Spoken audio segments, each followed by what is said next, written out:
Hello everyone, সকালবেলায় আমি আর মা মিলে যাচ্ছিলাম আমার মিমির বাড়িতে, মানে মেজো মাসির বাড়িতে। আগে অনেকেই আসতাম, বাট এখন যত বড় হচ্ছি কোথাওই আমাদের আর যাওয়া হয় না, তাই ভাবলাম না যাই। আর এখানে ভাই রয়েছে, মানে এটা আমার ছোট মাসির ছেলে। সে আগেই চলে এসেছিলো, মানে মিমি আর ভাই আগের দিনই চলে এসেছিলো। আর এখানে আমি আঁকছিলাম, আর এখানে চিকু ডিস্টার্ব করছিল, আর ও জানতো না যে এখানে রেকর্ডিং হচ্ছে। তো ও যখন পরে দেখবে ওর রিয়াকশানটা একবার দেখো।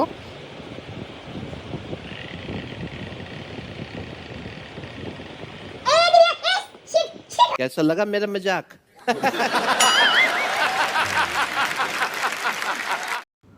আর আমি তো এই ডুডুল আর্টটা করছিলাম, তোমরা অবশ্যই জানিও কেমন হয়েছে। বহুদিন পর এটা করলাম, আর ফোন দেখেই করেছিলাম।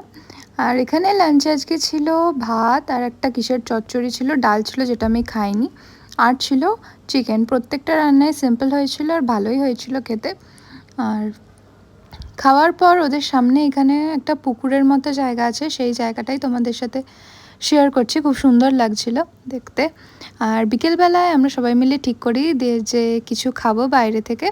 তো আমরা যাই, মানে আমি আর ভাই মিলে যাই এখান থেকে খাবার কিনতে।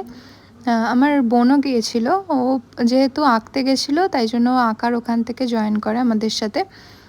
আর আমরা এই দোকানটায় গিয়েছিলাম, যেটা আমি আগে কোনো দিন খাইনি যেখান থেকে। আর এখানে চাউমিনটা মোটামুটি খেতে ছিল। তারপর মিমি দিয়ে দিল চা, খেয়ে বাড়ি আসি। So by.